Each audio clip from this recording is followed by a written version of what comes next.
This is the Career Brand Story podcast where we talk about your career, your brand, and your story, and a whole lot more. We've been on a journey of helping 3,000 plus people thrive in their life and do more what they love. I'm Jeremy Todd, career strategist and creator and founder of Career Brand Story. And with me today is your favorite co-host, Jebb, creative consultant, commercial photographer, and producer of our show. How are you today, Jebb? I'm doing great. That's a mouthful. I think maybe you should just start introducing me as Jebb, the guy, because that's a lot. I thought about it, but I like to watch with a show. It's not Project Runway; it's The Final Cut. And every time they introduce the judges, they always go through their whole titles. And I always think about that when we do our show. Like, we should do our whole titles. Here's our multi-hyphenate. You can just say that. Yes. Multi-hyphenate, Jebb Graff. Yeah. Well, I'm excited today. So we have joining us a very special guest, Michelle Price Johnson, who is the owner of Success Lab here in Mount Juliet, Tennessee, which is actually where I live. I always say Nashville. Mount Juliet is just east of Nashville. It's really part of Nashville, but it's the better part of Nashville, where we all actually live and enjoy our life. And then we go into Nashville for all the fun. But we get to come back to our regular lives in the real world and enjoy everything that Mount Juliet. Honestly, it is one of the most beautiful places in the entire country. I kid you not. So we're in Mount Juliet, Tennessee. Success Lab is located just minutes from downtown Nashville. It provides hourly, upskilled, private, pro-working spaces for professionals and executives and entrepreneurs. And it really is a go-to workspace if you are a remote worker needing a professional space. We're going to plug this place again because I'm a huge fan of it.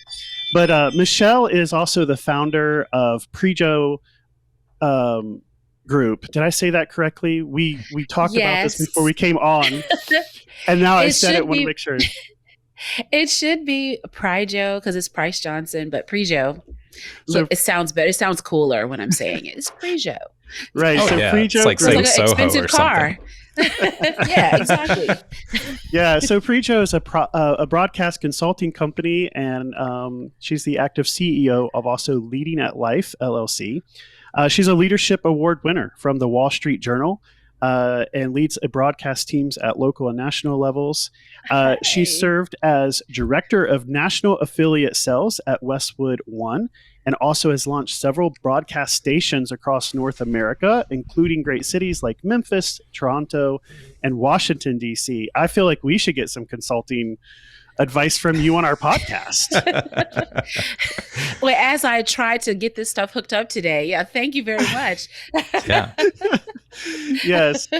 So she also does leadership and professional development as a speaker, and currently teaches ethics and leadership at Liberty University. And then Leading at Life LLC offers professional development training for corporate and professional clients. So Michelle, welcome, and thank you so much for joining us today as well. So like he said, can I just capture you saying that? Is that like now common use? Can I use that and just have that floating around with me so I don't ever have to explain myself again? Yeah, that's amazing. So I provide the service where I'll just come along with you, and I'll do that intro every time for you. Oh, that's a good idea. I'm going to have a digital card. Yeah, just, boop. That sounds amazing. Thank you so much, Jeremy. Yeah. So the whole reason, Michelle, I wanted to have you on this podcast, in transparency to our listener, I think I've only talked to you for probably 30 seconds. I was using this space in face-to-face. We've contacted each other through. I was using this space at Success Labs, and I guess there was a big photo shoot or something that came through, and you were so concerned about them being a distraction to me. You're like, we're going to comp this time. And I was like, you were no distraction whatsoever. And you were so kind and so nice. But I follow Success Labs. And I follow you online, and I just think that you have such a wealth of knowledge and wisdom to be sharing out here that our listener would benefit from. So, and as we talked, I thought it would be really great, especially with you working with so many different types of folks and the different types of people that are coming through even Success Labs, to really talk about a little bit about the future of work. and Sure. what that's feeling and looking like. One of the things that we talk a lot with our listeners is career direction. And I like that phrase because it's where you are today and where you're going tomorrow. So just to get everyone to introduce to you and to know your story, I'd love for you just to share a little bit of how did you get where you are today? I mean, we read this impressive bio of you, but how did you get there? How did you get where you're sitting right now? Honestly, step by step, even Success Lab. It's like I'm always open to whatever the next step is, and I don't shy away from trying something. When I first got started, when I want to say in elementary school, I used to go in the bathroom and read the bathroom spray, the ingredients, ethro bipalapal, blah, blah, blah, blah, blah, blah, blah, blah. And I liked because of how my voice echoed in the bathroom. And I wanted to be like, I was trying to I didn't know what I was getting ready for, but I used to go in the bathroom and read whatever, the paper, just read it and to hear the echo. Right. But I can't say that I saw myself in broadcasting at that time.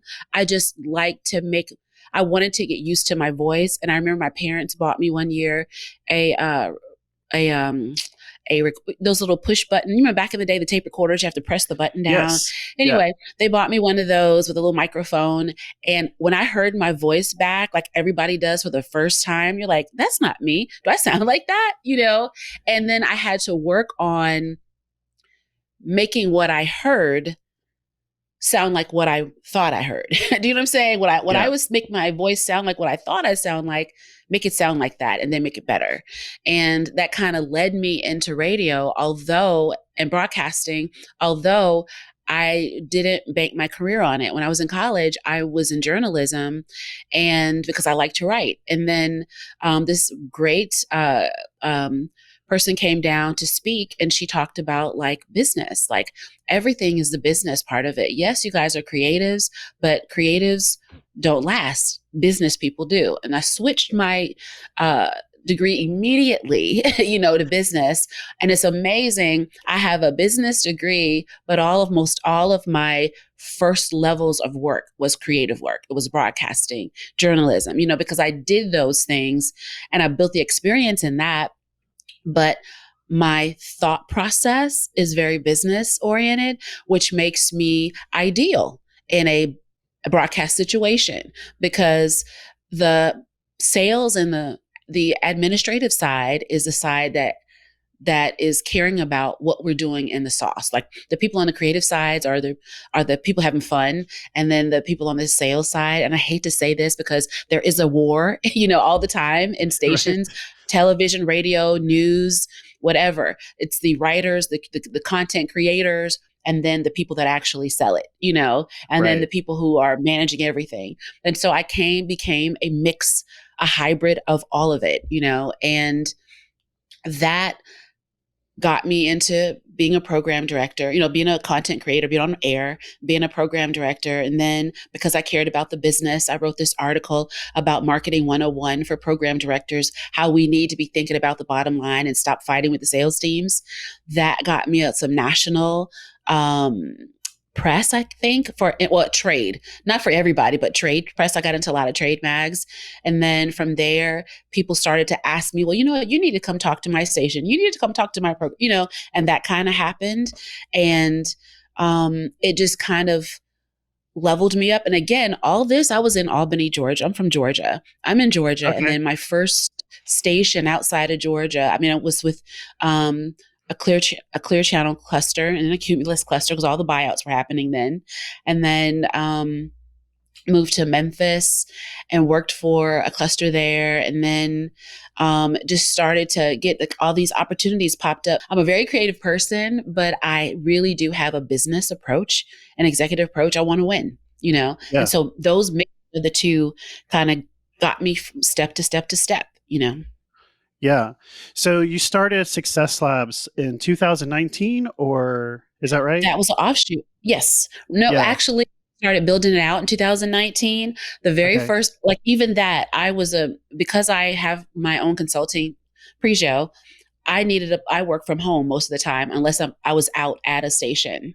Yeah. And that's usually traveling. But my admin team was here and I needed a place to have them here, and we built out a space, the space that was available. Like you said, I moved to Mount Juliet. I used to live in Nashville, and I moved out to the suburbs because I love it. It's beautiful here. Yeah. And I needed a space, and I didn't want to have to drive downtown because that was the option. Drive back downtown. I'm like, okay, it's my thing, my time. Why am I going to Right. fight traffic? Right. And in building out, looking for space, there was this building that we're in now, and it was a brand new building, and you had to get a big space. They wouldn't give you a little space. You got to buy the whole, if you want to Right. lease something out, you got to lease out the whole thing. And I thought about, hey, when I'm in a town, if I'm consulting, especially if it's a bad situation, I usually rent a pro office space to do my thinking work so that when I go into the station, I have the plan ready, Right. and I needed a space like that. And I just thought about, hey, we'll do here. And that's how it got started. And I say this, we launched February 2020. We closed March 2020. But it was so interesting. I mean, the Success Lab part. It was so interesting because everybody came home. So that was our greatest marketing ever. Because when everybody came home and everybody had to work from home with their kids and their dogs, they're all trying to find somewhere to get out of being at home. But unfortunately, in the beginning, we were not called what was it? You had to be what was the word where you had to be an executive service, or you had to be almost medical or something. Medical or food was the only thing that was Oh, open. gotcha. I Like forgot the name of essential. it. Essential. Thank you. Yeah. It had to be essential. But people thought we should have been essential, Right. And so that is what built us, and I'll also say, work-wise, consulting-wise, because of the transition that stations had to go through and people had to go through, COVID boosted us, because we had to think differently and flexibly. And everybody was scrambling about what to do at a station because you couldn't talk in everybody's usually talking into the same microphone. What do you do now with COVID? They can't talk in the same mic. So how are we doing this now? How are we doing Right. that when the staff needs to be home? So then making sure that all the equipment was set up so that people could do it from home, So there's a lot of stuff going on, but all of that is how Success Labs started because of needing more space, and then people needing to have COVID forcing people home, and then it became more of a necessity for more Yeah. people than it was before. So I'm just curious, like, I know how I felt like right when all that happened, right? Things changed in March of 2020. I mean, you've obviously had success with this today, so the feelings are probably different. But when it first happened, what did you feel as a business owner? Well, so this is the thing, and I'm going to say this because I'm in a business mindset. I didn't start Success Lab needing Success Lab to be successful for me to be successful. I don't think that you should ever start a business that way, because if I was going to depend solely on this one stream, oh my God, I would, but I was doing broadcasting, and then I teach. You know what I'm saying? There's a lot of different things going on where this was just the house for what the other stuff is. So if we didn't have anybody here, I just needed a space to be in. Do you get what I'm saying? And so the Yeah. space, every business that has a space, you have to pay for your space, And so Right. the business paid for the space. Success Lab was what I was able uh, to turn into another stream of revenue because I was already doing this thing and it seemed like a great idea. And it kind of has gone past what I expected even now. But back then we were ready. Like when we closed, so I couldn't even say, well, I thought I was going to be able to do this, because I never was able to do that in the very beginning, from day one, Right. so that now now all these months have been bonuses, because I can't say that, oh, I lost $100,000, because we started that way. And so when we were able to grow, we were able to grow. But my initial my initial thought was, if nobody comes, this is my office space. Do you get what I mean? Right. Yeah, I totally get that. Basically, what kind of strategy did you build out then as you got faced with those things that has brought you to the success you are experiencing today. So we just with Success Lab, or because I guess so many things, so many things are going on. Yeah, So well, I mean, with we'll see. Success Labs, but obviously it's very clear that you've built like, you know, multiple revenue streams around your business. And so Yeah, and I'd actually like to uh-huh. dive into that a little bit and hear about all of it, you Okay. know? Okay.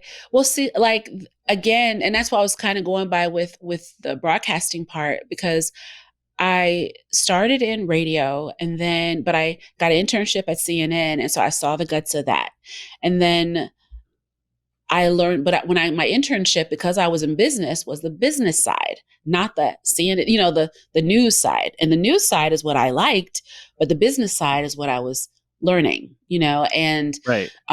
with everything, I've always had and I understand that when somebody opens a store and they want to sell clothes, they like fashion, but they better really understand business too, because you won't be able to sell your fashion if you're not doing your business, and understanding it.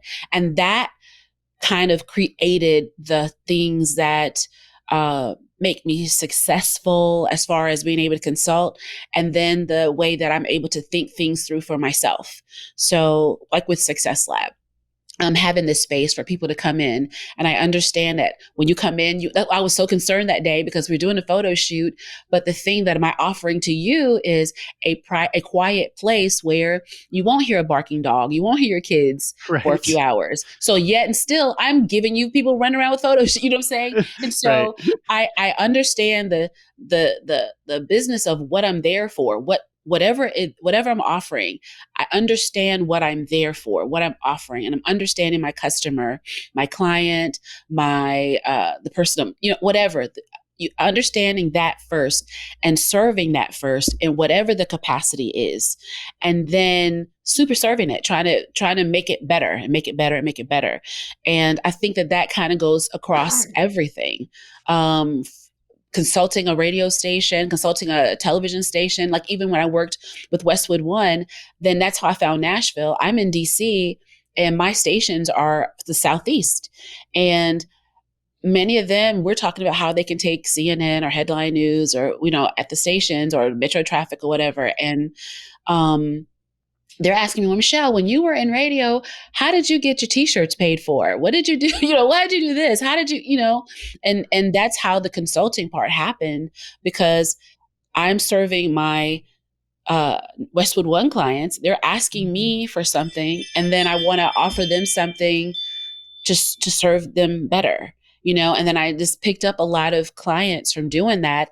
And eventually I had enough clients to leave my job. And when I got a chance to move, I knew I wanted to live in Nashville. Did not want to settle in DC. When I Right. could my own place to live, that's how I ended up here in Nashville. So I don't know Yeah. if that answered the question, but I'm just going to say, always trying to serve whatever the thing is that you're doing, always do it so that you are serving the person that you're doing it for. There's very few things in life that we're doing that don't connect to another person. So Yeah, no, and I love that. I started binge watching the show New Amsterdam. I don't know if you've seen this show, yeah, but I've heard of it. I've seen it. I've heard of it though. Uh-huh. so I relate to you. Like I as I was listening to it, I consult with an HR, right? People, it's a people business, right? Of course, I would say Mhm. everything's a people business, It but is. the main character, the first episode, you should go watch the first episode because Okay. the first thing he says is, I'm here to help you, right? And he just says that over and over and over again. And, by doing that, they start transforming the hospital and how they do things. And I know it's Absolutely. a TV show, but I was like, wow, Learn. that is how leadership should be done, right? If you can serve the person Absolutely. right in front of you, how can I help you today? You can make a difference. So I think that's a really fortunately, I don't think that there's a lot. There's a lot of businesses that miss that, right? And they don't succeed. And then they Yeah, call a you or a me. Do you know what I'm saying? The right, people, I'm telling you, 90%, I don't want to say 100, but sometimes there's a technical thing going on that might cause a business to falter. sometimes there's a COVID. Well, once in a lifetime, there's a COVID that could cause a business to falter. 90% of the time, what causes any business to falter is how you serve your people, like how you make the people feel who are in your space, whether it be your employees or your customers or the UPS guy. How you serve the UPS guy determines if your packages are broken. You know what I'm saying? Nothing. They're going to break your packages. Sorry, UPS. But I mean, everything is how you make people feel, So I take that to heart. And a lot of it, I'm from the South. And so that's how, that's Southern hospitality, but it works in all situations that I've seen. Yeah. Well, and I think about, organizations are, needing to think beyond, just the current trends to thrive and compete, whether that's attracting new talent, whether that's keeping good talent, and, how people are connecting with one another in their work, whether that's in the office, whether it's virtually, whether it's hybrid, whether it's a remote situation where they can come somewhere, how we collaborate together, how technology is changing. Like, there's so many things that have just shifted in the workforce over the last 24, 28 months. Again, with your contact and just consulting with the people that are coming through Success Labs, how are you seeing the future of work really take shape? Honestly, most people, when they come to Success Lab, they say, oh, this is a co-working space. And because that is the term that people know, co-working. And I'm so glad you introduced us as pro-working, because that is a smaller term that is, I think, going to come to prevalence, because my husband, he works for USA Today, and they were downtown Nashville. Then with COVID, they went home. He's home now. And then all of their jobs became permanently at home. So, he's actually working out of Cincinnati and Nashville, And so the thing that happened that I think with a lot of people is they are home, and with COVID, and specifically for Success Lab and co-working spaces in general, and a lot of and many spaces, I'll say, is people began to separate. The trend for many companies was the big open space. I'm just going to just be with space because I'm talking about Success Lab right now. Yeah. It was open spaces. There were desks. Everybody's sitting in the same common area. We're all looking in this big room. There's 1,000 people. It's lots of, you have the dividers. Now people coughing. What do you do when everybody's coughing and there's a divider? I know even at station level, we had to figure out what to do about the microphones. If you're interviewing somebody, how are you two people going to be interviewed? How is a radio show going to do with the round table when there's 3 people? Right. And you got to be social distanced, and that changed how broadcasting was done. And it changed how work was done. Well, first we were all away, but then even coming back, how do you come back? And many businesses had to change how they set things up. And I'm sure you remember when they had the plastic dividers up when you go places at the grocery store, whatever, and that's kind of gone away now.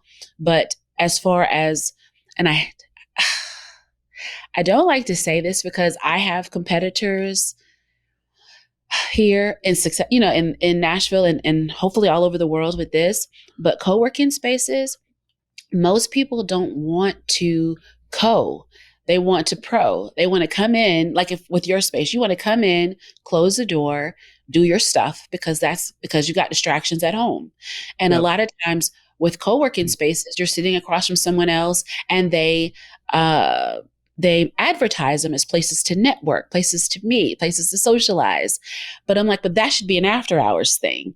While I'm there, I need to get this done, do this Zoom meeting. So you're there to do something.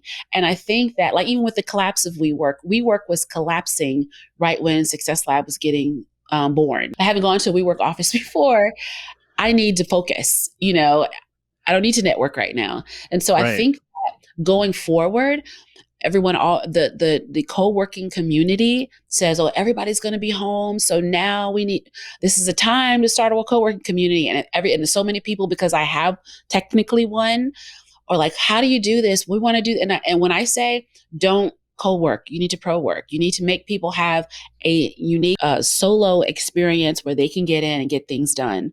And I think that is what changed from COVID, because before, most places, again, was a big space, a lot of people working, and collaboration was the thing. And we still want to collaborate, but it's not so much collaborating in a big group. It's collaborating like we're doing on Zoom.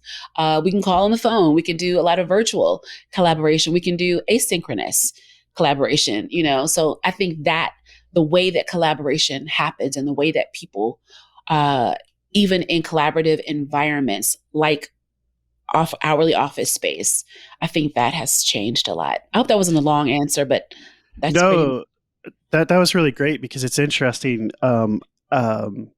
It's interesting because if you looked at the studies of the big open spaces, they were actually failing. Right? We all kind of adopted it because Google did it, so we were like, "Oh, let's all be like Google." But when you came back and did the studies, most people actually did not work that well in that setting. And I'm a very social. I love talking to people, but I'm also like, if I'm in an office setting, like I need a place where I can shut my door because if you walk by my office, I will talk to you. And Exactly. next thing I know, it's going to be lunchtime. And, Jebb and I used to work in a studio space. And so it was quite often like he would come by or I'd come by his space. And then we talked. And the next thing we know, we're like, oh, I guess it's lunchtime. Where should we go to lunch? And I haven't gotten any work done for the day. Yeah. It's no good. And I just want to, like, I might have to put in post-production here just a moment of silence to let it ring in how brilliant everything you said was. Like, it resonates with me so much. I just miss having that. It's like I want the option to go chat with people. And so that's fine if you've got the open table out there and that kind of like lets people know I'm available to talk if you want, but it's the option that I want. I can't do audio editing with 1,000 things going on around me. Yeah. And today, like, and I'm saying this knowing that in my timeline, I get a lot of people with co-working spaces and they aren't reading the room, and a lot of them fail, and understanding that, especially when their main focus is collaborate, network, meet people, and you're like, well, you're asking them to come there to work, and so it needs to be a place that they can get things done. And so that was our first tagline, was somewhere you can get things done, and now it's our hub for hourly office, and we use pro-working. But then to educate people on pro-working is something that we do that we do now. In the beginning, I didn't try to educate people on the word pro-working because I understood co-working. Now that we're established a little bit, we can kind of lean up into it. But yeah. Yeah. And that makes sense too. I mean, when I pay for a time for an office, like the times that I've used Success Labs, even like I'm coming in, like I'm thinking like I just spent money, my business money on this space. So I'm going to maximize my time in here and get my stuff done. Right. So that makes a lot of sense versus like paying for like if it's a networking event, I don't want to pay to come to the networking event. I just want to hang out and talk to people. Right. So it totally makes sense. Exactly. Yeah. Exactly. I think it's been pretty consistent that if we could call this a new workforce, I'm a personal believer that there is actually a job revolution going on, and that COVID accelerated that and forced people to really think about their work and what that meant in their life, and so the research continues to show that people want to feel connected, they want to feel aligned with their organization leaders and work. They're looking for more personal career development. Their desire is in more true engagement. Like the employer-employee relationship matters, right? And just yesterday, I'm not supposed to say yesterday because now I just dated this podcast, but Indeed just laid off 15% of their workforce, and we're seeing continued layoffs that happen. And when that happens, right, there's the employer-employee relationship breaks. And people, while they're of course looking for great pay and benefits, we all want that. That's an essential part of why we go out to work, but there is much more than that, and people are looking for that. And so it was interesting. I pulled a study from Avanti that talked about that most people do not want to work from the office full time. They'd be happy never to step foot in the office again. And most preferred some type of hybrid model that splits time between home and the office. And, you know, so it just aligns with everything that you're saying, you know, for how you have set up the strategy for Success Labs. But I also think this translates really great into your consulting as well. It does, because like where I started in broadcasting, I'm working with businesses. Like even at a broadcast station, when somebody knows, oh, you work for whatever station. So I need to get some advertising, because how do I advertise my tires, you know, and or how do I do this? And that leads to me kind of entering in as like a mini consultant for their business. And then I'm going to talk about like, how are you making sure the money's this? How are you doing that? How are you doing that? But the thing that I'd say for business, and I want to talk about, because when I say business, I mean people. And the thing that I think translates for people right now is being able to think about growth. How you plan to grow? How do you plan to expand? And as a business,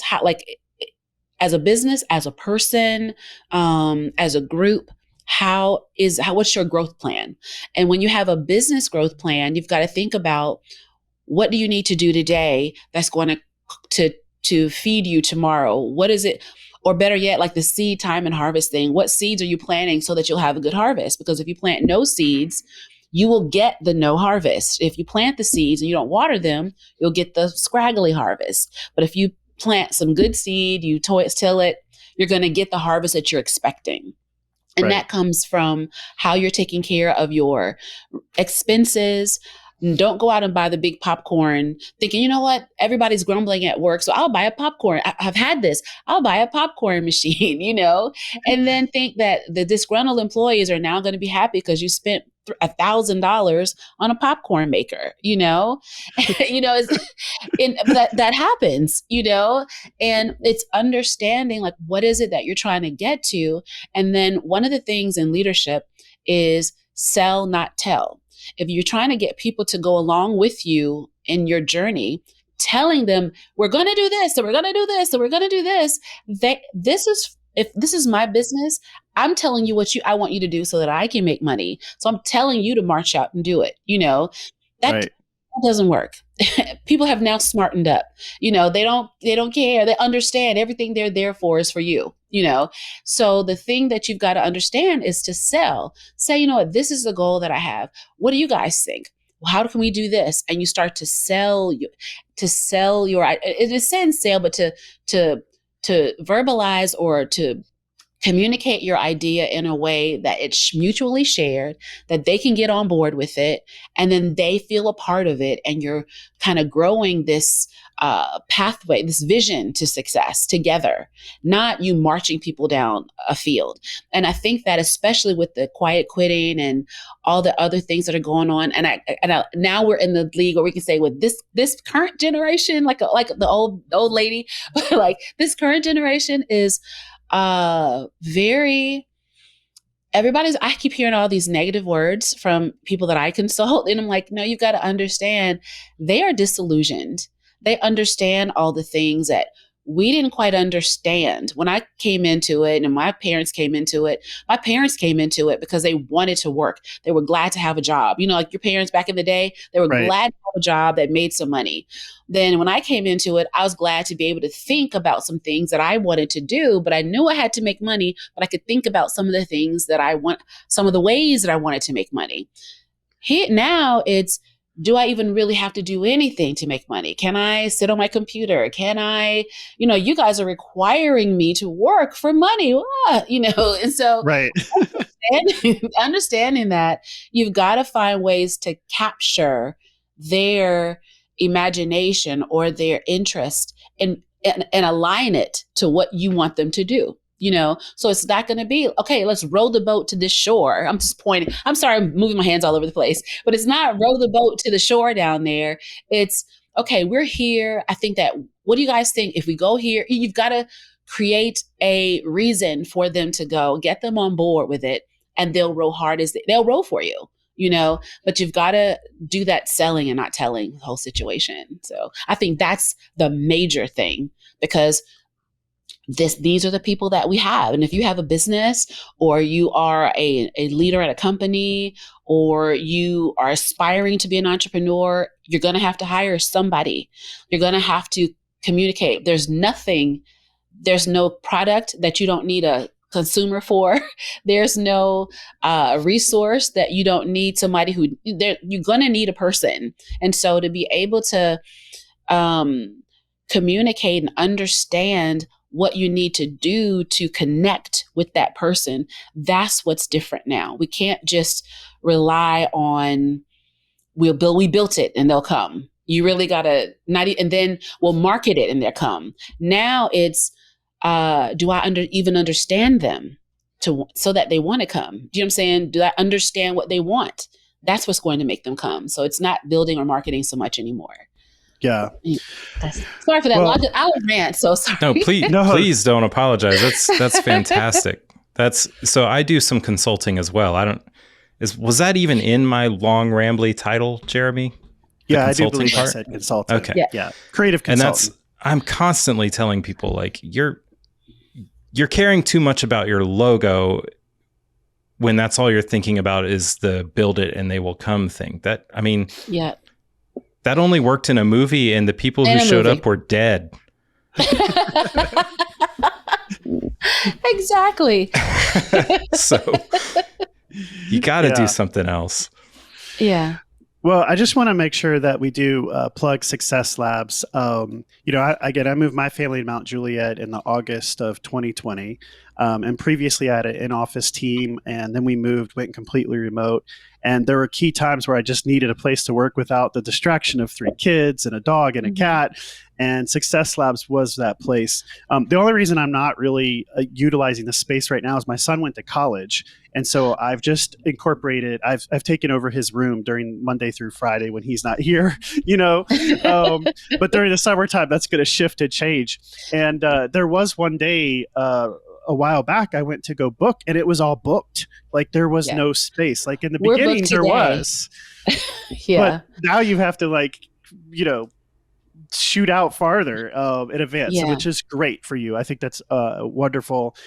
If you are someone who comes into the Nashville area and you need a place to meet, check out Success Labs.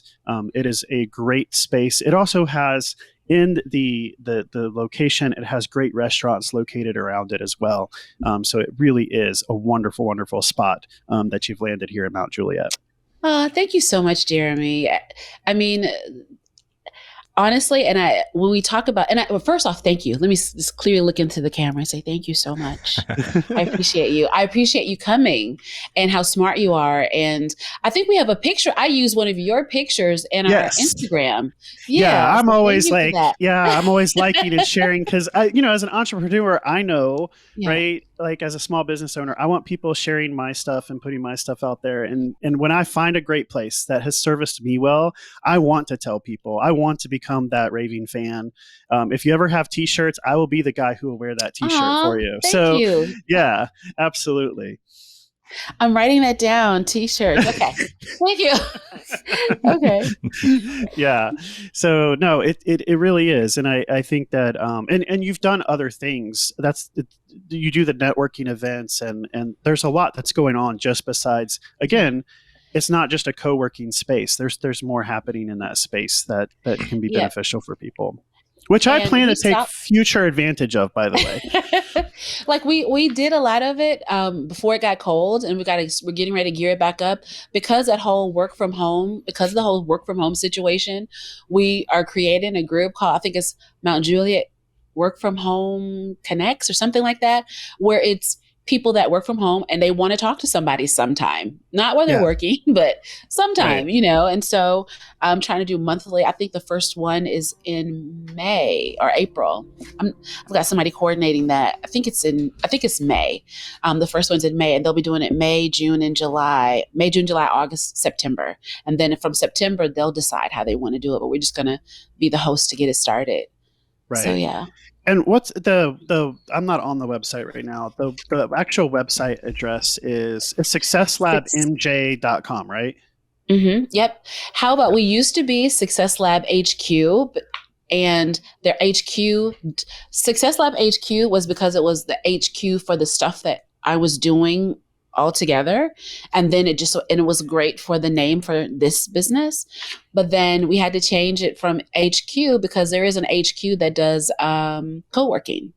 And so we could be Success Lab MJ. And I was like, how could you own HQ? But hey, I don't want to get sued. Okay, MJ it is. Well, listen, listener, all of our best career brand story packages are back. You can be a trailblazer right now. We've brought back our old price of just $259. It's a value of $595. We've brought it back because a lot of you are experiencing layoffs and kind of worried about what to do next. And we want you to quickly be able to get yourself back out on the job market. So check that out at careerbrandstory.com. Again, we've helped thousands thrive in their life and do what they love. And you can get started today on your career marketing so that you can land the job that you love. You can find us on LinkedIn, TikTok, Instagram, and Facebook at Career Brand Story. And also, while many of you do listen to this podcast, because that is what a podcast is for, you can also watch every episode on YouTube. Just search Career Brand Story to find us, and we would love for you to subscribe. Michelle, where can our listeners find you? I am on Instagram at Michelle Price Johnson, or they can reach at Success Lab MJ. Facebook's the same at Michelle Price Johnson. I'm on TikTok now at Michelle Price Johnson as well. And I want to say what you were saying about Career Brand. You guys do such an amazing thing right now can I ask you a question before we go? Sure. Do you have a moment? So one of the things that right during COVID, so many people were like, when they got a chance to be home, when they had to go back to work, they weren't happy with being at work and they wanted to change jobs, change careers. And you guys offer such an amazing service to help people in that desire to do more and to do better. What do you find is the major component? What's the major thing that keeps people stuck from moving? So I talk about this. This is a whole other podcast episode, but in brief, I talk about two things. And let me split it up into two categories because there's those who are just entering the workforce, right? And they're just starting their career. They are focused on developing skills, right? And experience. But most of my clients are at the mid-level to senior executive level. And when you get to that level, it's not so much about your experience or skill set, but the two biggest indicators that keep people stuck in their job is that they have lost sight of what motivates them and actually what their driving forces are. And a lot of that happens on the subconscious level. So we actually have an assessment, an ability to give an assessment and actually show them the actual data that says this is exactly why you do what you do and what drives you. And when people read that and see that and can name that stuff out loud, it's like a light bulb goes off for them. That's the first thing. And then the second thing that I think that, again, that a lot of people don't connect with or think about a lot is values. If I don't share enough values with the organization, if I was to be an employee at Success Labs and I didn't share the same values as you, one, we're not going to get along, right? And I'm just going to have this job dissatisfaction, right? And so I think that those two things are the biggest indicators of people because, again, a lot of that, we don't talk enough about it. We don't put it out loud. It's sitting there in our subconscious. It rubs us wrong. It's kind of like the values thing is like, I don't really like that leader. They're kind of a jerk. But yeah. I'm not attaching it to the value of, oh, I have a value of kindness. This leader doesn't show kindness.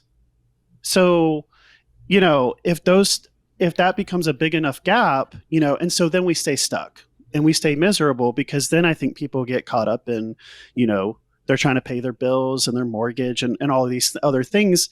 And they don't really take time to stop and think those two big things. I think that if you tap into those two things and really know what drives you and what your values are, nothing will stop you. And that, ladies and gentlemen, is why you need Career Brand Story. That was amazing. That was amazing. No, I wanted to say that because I thank you for what you did for Success Lab, but what you are doing to help people change their lives at a fundamental level is so important. And a lot of times people are stuck because they don't value themselves enough to do what you're saying to do. And I thought that was really enlightening. Thank you. Yeah, well, thank you. You flipped the script and became another host for us here today. So I appreciate that. And I told you, I'm actually a horrible networker because I get into my work and I just stay focused on that. And so I'm trying to be better about that. And especially as we get more established here at Mount Juliet. And so I've already expressed to you, I'm looking forward to getting to know you better, and hopefully we can collaborate on some projects together in the near future. When you get ready, I do this training. I did it back in the last time I did it was in May at one of the ladies things here. It's called Networking That Really Works, because there is a cheat sheet to networking that I think that everybody needs. And it's something that I've taught salespeople. And then now it's real. Now that I talk to real human beings, it's something that helps people do better at being able to network. And the key thing is, the one thing that I would love to say, just because you said that, is you should not be trying to sell yourself. Selling yourself is illegal in most states, except maybe in Vegas, but you don't want to try to sell yourself. It's about making meaningful connections and getting to know people and make new friends. And there's ways you can do that makes making that meaningful connection a lot easier. So. Yeah, absolutely. I totally agree. And if I would just maybe be more friendly and get out of the house, that would probably be the first step. So that would have be my a bunch first of step. Zoom calls. Yeah, I'll come to all the Zoom parties. Yeah. I mean, all the Career Brands parties. Yeah. So, hey, Jebb, I just want to make sure that everyone knows where to find you as usual. Oh, usually at the buffet. Me too. Yeah. You can find me on all social media. My handle is @JebbGraff. And of course, on my website at jebbgraff.com. That's JebbGraff.com. Thanks, listener, for tuning in today, and keep thriving.